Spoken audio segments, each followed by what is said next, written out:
আসসালামু আলাইকুম। আমি ডক্টর আশুরা। আজকে আমি যে মেডিসিনটা নিয়ে আলোচনা করব সেটা হচ্ছে সিপিয়া। এবং এই সিপিয়াটা মেডিসিন কোন কোন অঙ্গের উপরে কাজ করে বা অর্গানের উপরে কাজ করে আমি আজকে সেটা নিয়ে আলোচনা করব। সিপিয়া মেডিসিন একটি ভূমধ্যসাগরের কাটল ফিশ বা পেকি মাছ নামক এক প্রকার সামুদ্রিক মাছের উদরের মধ্যস্থ কোষের কালো বর্ণ তরল পদার্থ হতে এর আড়িষ্টটা প্রস্তুত হয়ে থাকে।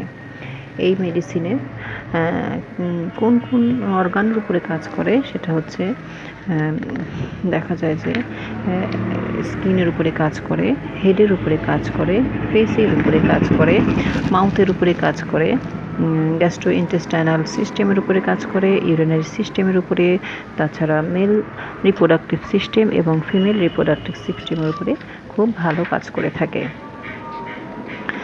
এবং এই মেডিসিনটা যদি আমরা দেখি তো দেখা যায় যে এর কনস্টিটিউশন বা উপযোগিতা কি, কাদের উপরে এই মেডিসিনটা ভালো কাজ করে। যেমন যাদের চুলটা কালো, পেশিটা দৃঢ় অথচ নম্র ও শান্ত স্বভাবের হয়ে থাকে, যেমন পালসিটিলার রোগগুলো হয়ে থাকে, ঠিক এমন লোকদের উপরেই এই সিপিয়াটার খুব ভালো কাজ করে থাকে। এর মেন্টাল জেনারেলের ভিতরে দেখা যায় যে এনজাইটি তার খুব বেশি থাকে, সেই উদ্বিগ্নতা দেখা যাচ্ছে বা বাস্তব বা কাল্পনিক অমঙ্গল সম্বন্ধে তার একটা উদ্বেগ সবসময় দেখা যায়। সেই সাথে তার ভয়, তার মুখমণ্ডলে ও মাথায় উত্তাপের একটা হলকা বের হয়, মনে হয় যেন মুখটা গরম হয়ে যাচ্ছে, একটা মুখের উপর দিয়ে একটা গরম একটা ভাব বের হয়ে যাচ্ছে। এই অবস্থা তার এই সন্ধ্যার দিকে এবং সন্ধ্যার দিকেই বেড়ে যায়। এই মুখের যে মাথা এবং মুখ দিয়ে যে হালকাটা বের হয় গরম, সেটা হচ্ছে সন্ধ্যার দিকে বেড়ে যায়। স্যাডনেস অ্যাট উইপিং মানে অত্যন্ত বিষণ্ণ ভাব এবং একটি ক্রন্দন ভাব তার মধ্যে দেখা যায়। সে একা থাকতে ভয় পায়, লোক সঙ্গেও সে ভয় পায়, বন্ধু বান্ধবের সাথে দেখা করতেও ভয় পায়। সে সাথে যদি জরায়ুর বিভিন্ন অসুখ থাকে তাহলে সিপিয়াটা খুবই ভালো কাজ করে। যদি দেখা যায় যে জরায়ুর কোনো তার রোগ আছে, সেই সাথে তার একা থাকতে ভয় পাচ্ছে, লোক সঙ্গ থেকে ভয় পাচ্ছে এবং বন্ধুদের সাথে দেখা করতেও সে ভয় পাচ্ছে, তাহলে সেই অবস্থায় সিপিয়াটা মেডিসিনটা খুব ভালো কাজ করে। এছাড়া সে হচ্ছে উদাসীন, এমনই উদাসীন থাকে, এমনকি তার নিজ পরিবার সম্বন্ধে, সে কাজকর্ম সম্বন্ধে সে উদাসীন থাকে। যেমন আমরা ফোলিক অ্যাসিড এবং ফসফরিক অ্যাসিড উদাসীনতা, সেরকম একটা উদাসীনতা তার মধ্যে দেখা যায়। যেমন যাদের আগে খুব ভালোবাসতো তাদের সম্বন্ধে বেশি উদাসীন ভাব দেখা যায়। যদি দেখা যায় যে স্বামীর পর তার একটা উদাসীন ভাব চলে আসছে, সে কিন্তু স্বামীকে অনেক ভালোবাসতো এক সময় এবং সন্তানদেরকে সে ভালোবাসতো, মা তো ভালোবাসবে, কিন্তু এক সময় তার সেই মায়ের ভিতরেই একটা দেখা যায় যে উদাসীন ভাব, প্রতি কোনো দেখাশোনা কোনো মানে দায়িত্ববোধটা সে কেমন যেন এড়িয়ে চলতে চায়, হয়ে যায় সেটা। এটা অসুখের কারণে, এটা হচ্ছে সিপিআর একটা রুগীর একটা মেন্টাল সিমটম এটা। তারপর এটা হচ্ছে এই রুগী হচ্ছে লোভী এবং কৃপণ হয়ে থাকে এবং কোনো কাজ সে করতে চায় না, সে খেলাধুলা কোনো কিছুই করতে চায় না, এমনকি চিন্তা করার পরিস্থিতি, যদি চিন্তা করবে যে পরিশ্রম, চিন্তাযুক্ত চিন্তা করা তো একটা পরিশ্রম, সেই পরিশ্রমটাকেও সে করতে চায় না। ফিজিক্যাল জেনারেলিটিসের মতো দেখা যায়, ফিজিক্যাল জেনারেলের ভিতর দেখা যায় যে স্ত্রীলোকের অসুখ, যেমন সাধারণত গর্ভ অবস্থায় যেসব অসুখ হয়ে থাকে, প্রসূতি অবস্থায় বা স্তন্যদানকালে যেসব অসুখ হয়ে থাকে, বা যেসব রোগে হঠাৎ অবসন্নতা, নিমগ্ন ভাব ও মূর্ছার মতো ভাব হয়, যেটা আমরা মিউরেক্স ও নাক্সমক্সটাতেও দেখতে পাই, এমন রোগে সিপিয়াটা খুব ভালো কাজ করে। এই ওষুধকে ধূপানির ওষুধও বলা হয়, কারণ যদি কোনো কাপড় কেচে বা কাপড় ইস্ত্রি করে যদি কোনো রুগী অসুস্থ হয়ে পড়ে, তাহলে তাকে সিপিয়াটা খুবই ভালো কাজ করে, এই জন্যে তাকে ধূপানির ওষুধই বলা হয়ে থাকে। এছাড়া পেইন তার দেখা যায় যন্ত্রণা, শরীরের অন্য জায়গায় হতে তার পেট ব্যথা বেদনা বেশি বেড়ে যায় এবং দেখা যায় কি ব্যথা হলে শরীরের কম্পন মানে কাঁপুনি দেখা যায়, ব্যথার সাথে সেই কম্পনের সাথে ব্যথার সাথে তার একটা শীত ভাবও দেখা যায়, যেটা আমরা পালসিটালার মধ্যেও দেখতে পাই। এছাড়া বিশেষ করে ঠান্ডা বাতাসে বিশেষ অনুভূতি সম্পন্ন হয়ে থাকে। সিপিয়া রোগী একটু শীতকাতর, তাই সে ঠান্ডা বাতাসে বেশি অনুভূতি সম্পন্ন হয়ে থাকে, এই জন্য সহজেই তার শীত লাগে, তার শরীরের মধ্যে একটি জৈব উত্তাপের একটা অভাব দেখা যায়। বিশেষত ক্রনিক রোগ হলে দেখা যায় যে তার মধ্যে যদি রোগটা পুরাতন হয়ে যায় তাহলে দেখা যায় যে তার মধ্যে একটি জৈব উত্তাপের একটা কম দেখা যায় জৈব উত্তাপটা। এছাড়া দেহের ভেতরে কোথাও যেন বলের মতো গোলাকৃতি কিছু আছে এই অনুভূতি তার বিশেষত থাকে। ঋতুস্রাবকালে, গর্ভ অবস্থায়, প্রসূতি অবস্থায় এবং স্তন্যদানকালে ওই অবস্থাটা দেখা যায়। ওই সাথে কোষ্ঠকাঠিন্য তার ভেতরে খুব দেখা যায়। উদরাময়ও আছে তার মধ্যে। অশ্বরোগ, শ্বেতপদর ও জ্বরের নানা রকম রোগ লক্ষণ দেখা দিলে এই ওষুধটা খুবই কাজ করে।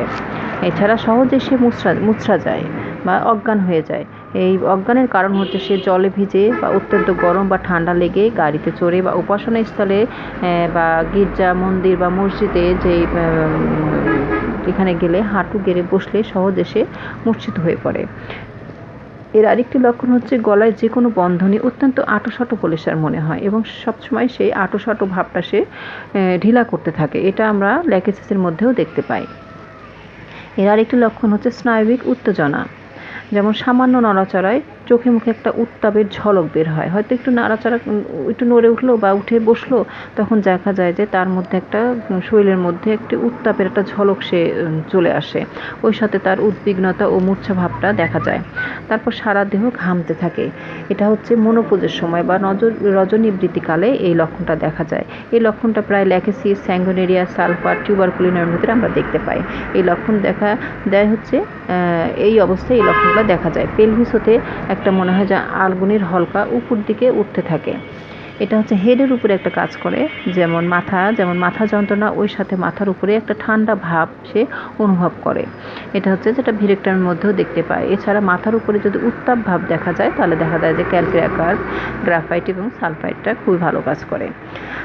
হেডে দেখা যায় যে মাথা যন্ত্রণায় হেডেকে দেখা যায় যে দারুণ মানসিক আঘাত পেয়ে যদি তার মাথার যন্ত্রণা হয়, অল্প স্রাবযুক্ত ঋতুস্রাব দেখা দেয়, কোমলমনা, স্নায়বিক, হিস্ট্রিয়াগ্রস্ত মহিলাদের মাথা যন্ত্রণা হলে এটা ব্যবহার হয়ে থাকে। যন্ত্রণার ধরনটা হয়ে থাকে যেমন চাপ দিয়ে আছে এমন একটা চাপ মতো হয়ে থাকে, যেমন মাথা ফেটে যাওয়ার মতো। নড়াচড়ায় মাথা সামনে নোয়ালে এই ব্যথাটা মনে হচ্ছে বৃদ্ধি পায়। এটা মানসিক পরিশ্রমে বেড়ে যায়। মাথা টিপে দিলে ও অবিরাম দ্রুত নড়াচড়া করলে এই যন্ত্রণাটা কমে আসে। এছাড়াও ক্রনিক মাথার যন্ত্রণা হয়ে বা রজনিবৃত্তি বা মেনোপজের সময় যাদের প্রচুর চুল উঠে থাকে তাদের এই সময়ে যদি সিপিয়াটা দেওয়া হয় তবে মোটামুটি খুব ভালো কাজ করে। এছাড়া ফেসের উপরে একটা এর কাজ আছে একটি, যে ফেস বা মুখে হলুদেটে একটা ভাব দেখা যায়। মুখমণ্ডলে চোখের সাদা অংশের বুকের উপরে হলদে একটা ছোপ পড়ে। গালা, নাকের উপরে ঘোড়ার পিঠের জিনের মতো হলদে সাদা দাগ পড়ে। জরায়ুপিয়ায় ভুগে মুখটা লম্বাকৃতি হয়ে যায়। মাউথের উপরে দেখা যায় যে মুখে একটা দুর্গন্ধ হয় ঋতুস্রাব শুরু হলে। এর একটি বিশেষত্ব হচ্ছে কি, ঋতুস্রাব যখন হয় তখন তার মুখের গন্ধটা দেখা যায় না, কিন্তু যখনই ঋতুস্রাবটা থেমে যাচ্ছে তখন তার মুখের গন্ধটা আবার বৃদ্ধি পায়। এটা হচ্ছে একটি পিকুলিয়ার সিমটম। নিচের ঠোঁট ফোলে এবং ফেটে যায়। গ্যাস্ট্রোইন্টেস্টাইনাল সিস্টেমের ভিতর দেখা যায় যে উপর পেটে এপিগ্যাস্ট্রিয়াম অঞ্চলে যন্ত্রণা হয় এবং পেটটা খালি খালি মনে হয়, কোনো কিছু নেই, মনে হয় যেন পেটটা একদম খালি। এটা অবশ্য খেলে উপশম বোধ করে, কিন্তু কিছুক্ষণ পর আবার দেখা যায় যে আবারও পেটটা খালি খালি দেখা যাচ্ছে। এছাড়া কনস্টিপেশনে দেখা যাচ্ছে যে কোষ্ঠবদ্ধতায়, এটা গর্ভ অবস্থায় মল শক্ত ও গিট মতো হয়। এটা অ্যালুমিনিয়াতে দেখা যায়। এর মলটা দেখা যায় যে গোল গোল বলের মতো, পরিমাণে অল্প হয়, মলত্যাগে কষ্ট হয়। মলত্যাগের সময় ও মলত্যাগের পর অনেকক্ষণ যাবৎ রেকটামে যন্ত্রণা হতে থাকে, যেটা আমরা নাইট্রিক অ্যাসিড এবং সালফারেও দেখতে পাই। মলদানও যেন একটা ভার বা বল রাখা আছে, বা মলত্যাগও এই অনুভূতিটা সে উপশম বোধ করে না। ইউরিনারি সিস্টেমের ভিতর দেখা যায় যে প্রস্রাবটা লালচে কাদামাটির মতো তলানি পড়ে, যেন আগুনে পোড়া মতো। ওই তলানি হচ্ছে মূত্রপত্রে লেগে থাকে। প্রস্রাবের দুর্গন্ধ এবং এত দুর্গন্ধ ছাড়ে যে সাথে সাথে সেই ঘর থেকে সেটা ধুয়ে বা মুছে না ফেললে সেই ঘরে আর থাকা যায় না। প্রস্রাব যদি কিছুক্ষণ রাখা যায় তাহলে সেটা থেকে বেশি দুর্গন্ধ ছাড়ে। মেল রিপ্রোডাক্টিভ সিস্টেমের ভিতরেও সিপিয়াটা ভালো কাজ করে, যেমন গ্লিট বা মেহস্রাব। এই মেহস্রাবে কোনো যন্ত্রণা থাকে না, হলুদের মতো থাকে, কাপড়ে দাগ পড়ে। সকালে মূত্রপথ সেই হলুদ সেই স্রাব দিয়ে মূত্রপথটা সেটা জুড়ে যায়, কিছুতেই সেটা সারতে চায় না, বহুদিন যাবৎ চলতে থাকে। এছাড়া জননেন্দ্রিয় দুর্বল হয়ে পড়ে, অবসন্ন, এসব লক্ষণেও সিপিয়াটা খুব ভালো কাজ করে থাকে। এছাড়া ফিমেল রিপ্রোডাক্টিভ সিস্টেমে সিপিয়া যেই কাজগুলো করে, যেন যোনির উপর দিকে একটা তীব্র সূচ ফোটানোর যন্ত্রণা সে অনুভব করে, ঠিক সেই ব্যথাটা যেন জরায়ু হতে নাভি অবধি কিছু বিঁধে যাওয়ার মতো তীব্র বেদনা অনুভব করে। এতেও সিপিয়া খুবই ভালো কাজ করে। এছাড়া ইউট্রাইন প্রোলাপসে দেখা যায় যে জরায়ু ও যোনিপথ যেন ঠেলে বের হয়ে আসছে, বস্তিদেশে বা পেলভিসে সব কিছু যেন চাপ দিয়ে ঠেলে বের হয়ে আসবে। এটা যদি পায়ের উপর পা তুলে বা আড়াআড়িভাবে চুপচাপ বসে থাকে তাহলে সে ভালো বোধ করে এবং সেটাতেই সে বাধ্য হয়। এছাড়া ওই সাথে যদি শ্বাসকষ্ট দেখা যায়, এখানেও একটু সিপিয়াটা ভালো কাজ করে। যেমন অ্যাগারিকাস, বেলেডোনা, লিলিয়ামটিক, মিউরেক্স এবং স্যানিকুলার সাথে আমরা এই ওষুধটাকে তুলনা করতে পারি সিপিয়ার সাথে ইউটেরাইন প্রোলাপসে, এবং লক্ষণগুলো দেখে তাদের আলাদা করতে হবে। এবং অনিয়মিত ঋতুস্রাব, যেমন ইরেগুলার মেনস্ট্রুয়েশন, নিয়মিত সময়ের আগে বা দেরি করে অল্প বা প্রচুর ঋতুবন্ধ বা অতিরিক্ত ঋতুস্রাব সহ বিভিন্ন প্রকার অনিয়মিত ঋতুস্রাব এখানে লক্ষ্য করা যায় সিপিআর মধ্যে। এছাড়া গর্ভ অবস্থায় যে অসুস্থগুলো হয়, খাবার দেখলে বা চিন্তা করলে সে অসুস্থ হয়ে পড়ে, এটা হচ্ছে অনেক সময় নাক্সভাম আমরা দেখতে পাই। এছাড়া রান্না করা খাবারের গন্ধে তার বমি আসে, এতেও আমরা সিপিয়া ব্যবহার করতে পারি। এই এছাড়াও যেসব মেডিসিনগুলো আছে যেমন আর্সেনিক, কলসিকাম মেডিসিনগুলো এই লক্ষণগুলো দেখতে পাই। এবং রেসপিরেটরি সিস্টেমে দেখা যায় যে শ্বাসকষ্ট, এর মধ্যে একটা পিকুলিয়ার সিস্টেম আছে, পিকুলিয়ার সিমটম যেটা বলা যায় সেটা হচ্ছে বসে থাকলে বা ঘুমের পরে এবং ঘরের মধ্যে তার শ্বাসকষ্টটা বেড়ে যায়, কিন্তু সে যখন নাচে বা দ্রুত চলাফেরা করে তার এই শ্বাসকষ্টটা তার হচ্ছে কমে যায়। এটা হচ্ছে একটা পিকুলিয়ার সিমটম। এবং স্কিনের উপরে যদি আমরা দেখি সিপিআর কাজটা, সেটা দেহের উপরের দিকের জায়গায় জায়গায় গোল গোল চাকার মতো দাঁত হয়, যেটা সারা দেহে ছড়িয়ে যায়, মানে বা সারা দেহে গোল গোল দাঁত বা একটার সাথে আর একটা জুড়ে যায়। এটা লক্ষণ একটা আমরা টেরুলিয়ামের মধ্যেও দেখতে পাই। স্কিনের উপরে আরেকটা হচ্ছে চামড়ার বিভিন্ন অংশ সহ জননেন্দ্রিয়ের বহিরাংশে চুলকানি হয়। সেই চুলকানিটা কমে না, যে চুলকানিটা কমবে সেটা কমে না, বরং আরও বেড়ে যায়। দেখা যাচ্ছে কি ওই চুলকানির জায়গায় যদি জ্বালার পরিমাণটা বাড়ে, মানে চুলকানোর পর যদি জ্বালানিটা বেশি হয়, তাহলে আমরা সারফালের কথা চিন্তা করতে পারি।